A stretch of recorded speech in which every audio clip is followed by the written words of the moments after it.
ജീവിതത്തിൽ മാപ്പ് കൊടുക്കാൻ പറ്റുകയെന്ന് വെച്ചാൽ ഒരു വലിയ സംഭവം അല്ലേ.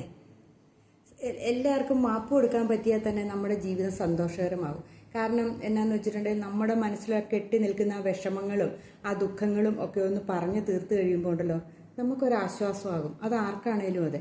പക്ഷെ അത് പലരും അഭിമാനബോധം കൊണ്ടോ അതങ്ങനെ പറഞ്ഞിട്ടുണ്ടെങ്കിൽ നമുക്ക് വല്ല മോശക്കേടാണോ എന്നോർത്തുകൊണ്ടൊന്നും നമ്മളാരും ആർക്കും ഒന്നും മാപ്പ് കൊടുക്കാൻ പോകുമൊന്നുമില്ല അല്ലേ.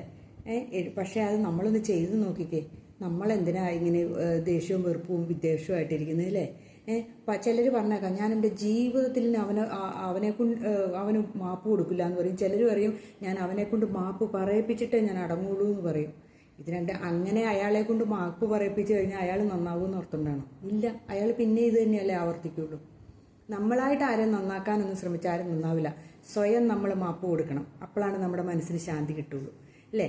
നമുക്ക് സ്വയം തോന്നി നമ്മൾ മാപ്പ് കൊടുക്കുകയാണെങ്കിൽ നമ്മുടെ മനസ്സിനൊരു സന്തോഷമൊക്കെ ഉണ്ടാകും. അല്ലാണ്ട് മറ്റൊരാൾ പറഞ്ഞ് നമ്മൾ ചെയ്യിപ്പിക്കുമ്പോൾ അയാളുടെ എന്താ പറയുക, അയാൾ നന്നാവുന്നുണ്ടോ? അയാൾ ആ മാവ് കുറച്ച് കുഞ്ചി നിർത്തിയിട്ട് നീ മാപ്പ് പറയടാന്ന് പറഞ്ഞ് പറയിപ്പിച്ചിട്ടുണ്ട്. അയാൾ പിന്നെ അതിൻ്റെ ഇരട്ടിയായിട്ട് നമുക്ക് ഉപദ്രവം ചെയ്യുകയുള്ളൂ. അതുകൊണ്ടപ്പോൾ പ്രയോജനമൊന്നുമില്ല. അങ്ങനെയല്ല മാപ്പ് പറയേണ്ടത്. നമ്മുടെ ഉള്ളിൽ തട്ടി നമ്മൾ മനസ്സുകൊണ്ട് നമ്മൾ മാപ്പ് കൊടുക്കണം.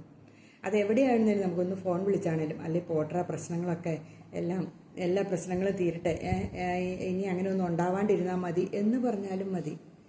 ഈ നമ്മൾ അനുഭവിച്ച ആ വേദനകളും വിഷമങ്ങളും ഒക്കെ ഉണ്ട്, അത് സമ്മതിച്ചു. പക്ഷെ അതിങ്ങനെ തുടർന്ന് കൊണ്ടുപോയിട്ട് നമുക്ക് എന്താ കിട്ടണേ? പല രാത്രികളിലും നമ്മൾ പ്രതികാരം ചെയ്യാൻ വേണ്ടിയിട്ട് കിടന്നുറങ്ങും പലരും അല്ലേ. അതായത് നമ്മളോട് ഒരാൾ ഉപദ്രവം ചെയ്തിട്ടുണ്ടെങ്കിൽ അതിൻ്റെ ഇരട്ടി ചെയ്യണമെന്നാണ് നമ്മുടെ മനസ്സിൽ തോന്നുന്നത്. പക്ഷേ എത്ര രാത്രികളും എന്തോരം ടെൻഷനും എന്തോരം ചിന്തകളും നടത്തി നമുക്ക് ആക്റ്റീവായിട്ട് പ്രവർത്തിക്കേണ്ട സമയം മുഴുവൻ ഇതിനെ ചിന്തിച്ച് കളഞ്ഞിട്ടാണ് നമ്മൾ പ്രതികാരം ചെയ്യാൻ വേണ്ടി പോകുന്നത്. നമ്മൾ കണ്ടിട്ടില്ലേ ഈ രാഷ്ട്രീയക്കാരൊക്കെ, ഒരാൾ തിരിച്ചടിച്ചിട്ടുണ്ടെങ്കിൽ അതിൻ്റെ ഇരട്ടി തിരിച്ചടിക്കുന്നു. അത് കഴിയുമ്പോൾ അതങ്ങനെ തുടർന്ന് പോയി അവസാനം അതൊരു കത്തിക്കുത്തയിലേക്കോ അല്ലെങ്കിൽ ഒരു കൊലപാതകത്തിലേക്കോ ചെന്ന് തീരുന്നത് നമ്മൾ കണ്ടിട്ടില്ലേ. എന്ത് കിട്ടും? ആർക്ക് കിട്ടും? മരിച്ചവർക്ക് പോയി, അത്രയേ ഉള്ളൂ അല്ലേ. ഈ അടിയും തമ്മിത്തല്ലും അല്ലെങ്കിൽ വൈരാഗ്യമോ ദേഷ്യമോ ഒന്നും ആർക്കും ഒരു ഗുണവും ചെയ്യുന്നതല്ല. നമ്മുടെ മനസ്സിന് ഒരു എന്നാ പറയുന്ന ഒരു വ്രണമായിട്ട് കിടക്കുമെന്ന് മാത്രമേ ഉള്ളൂ. അല്ലാണ്ട് നമുക്കൊരു പ്രയോജനമില്ല. നമ്മൾ എന്നിട്ട് പിന്നീട് ഇതെല്ലാം മാപ്പ് കൊടുത്തിട്ട് നമ്മൾ ആ സാഹചര്യത്തിൽ നിന്ന് പോവുക, നമ്മളാ മാറി നിൽക്കുക. അങ്ങനെയുള്ളവരുമായിട്ടുള്ള നമ്മളാ മാപ്പ് കൊടുത്തു കഴിഞ്ഞാൽ പിന്നെ നമ്മളങ്ങ് വിട്ടേക്കുക. അത് പോട്ടെ എന്നുള്ള ചിന്തയോടെ നമ്മൾ ഇരിക്കുക. അല്ലാണ്ട് നമ്മളതും മനസ്സിൽ വെച്ച് നമ്മൾ എത്ര കാലം ജീവിക്കും? വർഷങ്ങളോളം വെറുപ്പും ദേഷ്യവും പിണക്കുമായിട്ടിരിക്കണവരെ നമ്മൾ കണ്ടിട്ടില്ല. എത്രയോ വർഷങ്ങൾ കഴിഞ്ഞാലും അവരുടെ ഉള്ളിൻ്റെ ആ വെറുപ്പ് പോകില്ലല്ലോ. അങ്ങനെ ഇരുന്നിട്ട് എന്ത് കിട്ടാനാ? ആകെ കൊച്ചു ജീവിതത്തിൽ നമുക്ക് ഈ വെറുപ്പും വിദ്വേഷവുമായിട്ട് അതും ചിന്തിച്ചിരിക്കാനുള്ള സമയമുണ്ടോ ഇനിയുള്ള കാലം? ഇല്ലേ? ശരിയല്ലേ? ചിലർ മധുര പ്രതികാരം ചെയ്യണ കാണാം. അതായത് അത് പിള്ളേരുടെ കാര്യത്തിലൊന്ന് ഉദാഹരണമായിട്ട് വരാം. പരീക്ഷയ്ക്കൊക്കെ മാർക്ക് കുറവുള്ള പിള്ളേരെ അധ്യാപകന്മാർ വഴക്ക് പറഞ്ഞു കഴിയുമ്പോൾ ആ പിള്ളേർ പഠിച്ച് നല്ല മാർക്കൊക്കെ മേടിച്ച് നല്ല നിലയിലെത്തിപ്പോകുന്നതാണ്. അതൊക്കെ നല്ലൊരു അതൊക്കെ നല്ലൊരു ഒരു മധുരമായിട്ടുള്ളൊരു പ്രതികാരം ചെയ്താൽ. അങ്ങനെയുള്ള പ്രതികാരങ്ങളാണെങ്കിൽ നമ്മുടെ ആരോഗ്യപരമായ ഒരു പ്രതികാരമാണെന്ന് വിചാരിക്കാം. അല്ലാതെ വെറുപ്പ് കൊണ്ടും വിദ്വേഷം കൊണ്ടും പരസ്പരം ഉള്ള ശാരീരികമായ ആക്രമണത്തിലേക്കൊക്കെ മാറുമ്പോൾ അതൊരു നല്ല പ്രതികാരമല്ല. അതങ്ങനെ മനസ്സിൽ വെച്ചുകൊണ്ടിരിക്കുന്നത് ശരിയല്ല. പണ്ട് രോഗങ്ങളെല്ലാം ഉണ്ടാകാനും നമുക്ക് കാരണമാകുകയും ചെയ്യും ഇല്ലേ. ഒരിക്കലും ഇങ്ങനെയുള്ള പ്രതികാരങ്ങൾ ക്ഷമ പറയണോണ്ട് നമ്മൾ നാണക്കേടൊന്നും വിചാരിക്കണ്ടെന്നേ. ഒരാളോട് ക്ഷമിച്ചു എന്ന് പറയണതിൽ നാണക്കേടോ അല്ലെങ്കിൽ നമ്മൾക്ക് ഒരു മാനഹാനിയും ഉണ്ടാകാൻ പോകുന്നില്ല. നമ്മൾ അയാളോട് ക്ഷമിച്ച് കഴിയുമ്പോൾ നമുക്കൊരു ദൈവികമായ ഒരു അനുഗ്രഹം ഉണ്ടാകുക ചെയ്യുന്നത്. മറ്റുള്ളവരുടെ മുമ്പിൽ നമ്മൾ താഴ്ന്നു പോകുന്നൊന്നുമില്ല. നമുക്ക് അപ്പോൾ നമ്മുടെ മനസ്സിലൊരു ബലൂണിൻ്റെ കാറ്റ് കുത്തി വരുന്ന പോലെ നമുക്കൊരു ആശ്വാസം കിട്ടും നമ്മൾ ക്ഷമിച്ചു എന്ന് പറയുമ്പോൾ. ഇതൊക്കെ നമുക്കൊരു പ്രാക്ടീസ് ചെയ്ത് നോക്കാവുന്നതേ ഉള്ളൂ.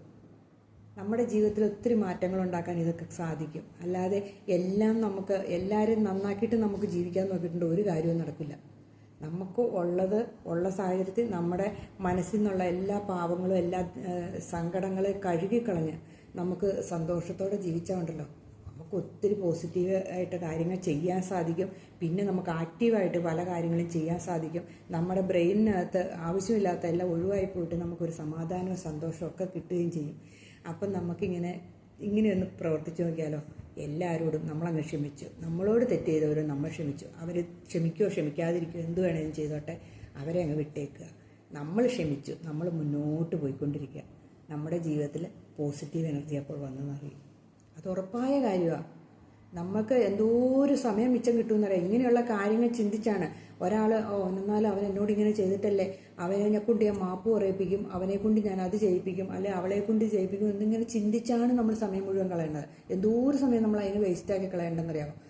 പണ്ടത്തെ കാര്യം, വർഷങ്ങൾക്ക് മുമ്പുള്ള കാര്യങ്ങൾ വരെ ഓർത്തുകൊണ്ടിരുന്നതാണ്. പണ്ട് എന്നോട് അങ്ങനെ ചെയ്താ, പണ്ട് ഇങ്ങനെ ചെയ്താന്നും പറഞ്ഞാൽ നമ്മൾ പല കാര്യങ്ങളും ചിന്തിച്ചുകൊണ്ടിരിക്കുന്നത്. എന്തിനാണ് നമ്മൾ സമയം വെറുതെ കളയുന്നത്? നമ്മുടെ ജീവിതത്തിൽ നല്ലൊരു വിലപ്പെട്ട സമയം നമ്മൾ എന്തൊക്കെ കാര്യങ്ങൾ ആക്റ്റീവായിട്ട് ചെയ്യാവുന്ന സമയങ്ങളെ നമ്മൾ വെറുതെ കളഞ്ഞ് കുളിച്ച് നമ്മളിരിക്കണം. ഒറ്റ നിമിഷം കൊണ്ട് മാപ്പും പറഞ്ഞ് നമ്മൾ അടുത്ത കാര്യത്തിലേക്ക് കടന്ന് നമ്മൾ സ്മാർട്ടായിട്ട് വർക്ക് ചെയ്യുക. നമ്മുടെ ജീവിതം വിജയിക്കട്ടെ. ഇനി ഞാനൊരു കാര്യം കൂടെ പറയാം. ജീവിതത്തിലെ വിജയം എന്ന് പറയുന്നത് എന്നാണെന്നറിയാമോ? നമുക്ക് ജീവിക്കാൻ ഇപ്പം നമുക്ക് ഭക്ഷണങ്ങളുണ്ടോ, നമുക്ക് വസ്ത്രമുണ്ടോ, നമുക്കൊരു വീടുണ്ടോ, നമുക്ക് എല്ലാ സാഹചര്യങ്ങളുണ്ടോ, അതാണ് നമ്മളെ സംബന്ധിച്ച് ഫിനാൻഷ്യൽ ഫ്രീഡം എന്ന് പറയുന്നത്. അല്ലാണ്ട് നമ്മൾ വലിയവൻ്റെ വീട്ടിൽ ലംബോർഗിനി ഉണ്ടോ, അല്ലെ അതുപോലെ എനിക്കില്ലല്ലോ, അല്ലെങ്കിൽ അവൻ വലിയ വില കൂടിയ വസ്ത്രങ്ങളാ ധരിക്കണം അതെനിക്കില്ലല്ലോ എന്നോർത്തോണ്ട് ദുഃഖിച്ചോണ്ടേ ഇരിക്കുകയും വേണ്ട. അത് അവരുടെ സാഹചര്യം. നമ്മുടെ സാഹചര്യത്തിൽ നമ്മൾ സാമ്പത്തികമായിട്ടുള്ളത് നമ്മുടെ ഫുഡാണ്. നമുക്ക് ഭക്ഷണമുണ്ട്, നമുക്ക് വസ്ത്രമുണ്ട്, നമുക്ക് അത്യാവശ്യത്തിനുള്ള പൈസ നമ്മുടെ കയ്യിലുണ്ടെങ്കിൽ നമ്മൾ റിച്ചാന്നേ. അപ്പോഴാണ് നമ്മൾ റിച്ച്. നമുക്ക് ആവശ്യത്തിനുള്ള എല്ലാം നമ്മുടെ കയ്യിലുണ്ടല്ലോ, അല്ലാണ്ട് നമുക്കൊന്നും ഇല്ല എന്നും പറഞ്ഞിരിക്കരുത്. അങ്ങനെ ഓർത്ത് വിഷമിക്കുന്നവരുണ്ട്. അവർക്കും കൂടി ഞാൻ പറഞ്ഞു. ഇത് രണ്ടാമത്തെ ഒരു കാര്യമായിട്ട് പറഞ്ഞു. എത്രയോ പേരുണ്ടെന്നറിയാം, പൈസയില്ലേ. നമ്മുടെ ആവശ്യങ്ങൾ നടക്കണുണ്ടോ? അതാണ്. കടമൊക്കെ രണ്ടാമത്തെ കാര്യം. അതൊക്കെ എങ്ങനെയെങ്കിലും വീട്ടാമെന്ന് വിചാരിക്കാം. പക്ഷെ നമുക്ക് ജീവിക്കാൻ, ഇന്ന് നമുക്ക് ഭക്ഷണം കഴിക്കാൻ, ഇന്ന് നമ്മുടെ കാര്യങ്ങൾ നടത്താൻ നമ്മുടെ വീട്ടിൽ പൈസയുണ്ടോ, നമ്മുടെ കയ്യിലുണ്ടോ? അപ്പം നമ്മൾ ഭാഗ്യവാനാ. നമ്മൾ സാമ്പത്തികമായിട്ട് നല്ല നിലയിലുള്ള ഒരാളാണ്.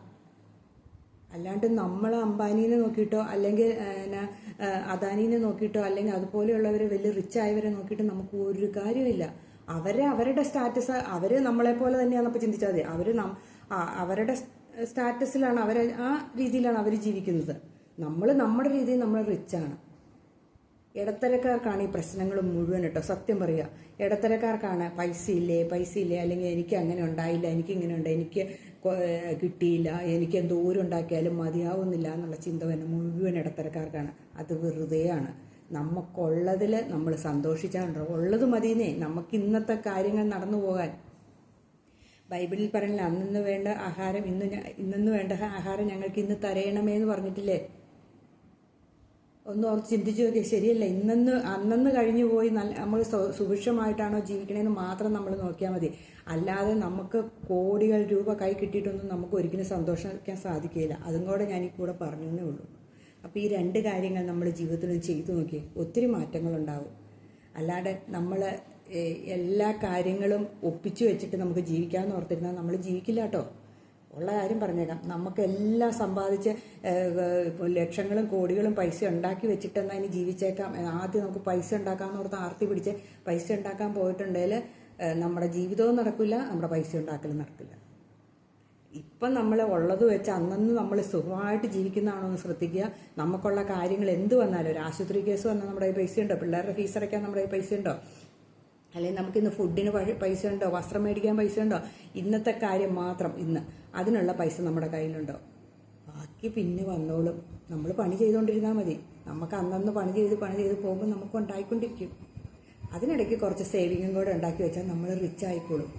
നമ്മുടെ ജീവിത രീതി നമ്മൾ റിച്ച് ആയിക്കൊണ്ടിരിക്കും. അല്ലാണ്ട് മറ്റുള്ളവരെ കണ്ട് നമ്മൾ ജീവിക്കാൻ പോയാൽ നമ്മുടെ ജീവിതം നടക്കുകയില്ല. അതേപോലെ ക്ഷമിക്കുക, എല്ലാവരോടും ക്ഷമിക്കുക, സന്തോഷത്തോടെ ഇരിക്കുക. ഓരോ ദിവസവും സമൃദ്ധിയും സന്തോഷവും ഉള്ളതായിരിക്കുക. അപ്പം നമ്മുടെ ജീവിതം സന്തോഷം. ഓക്കേ.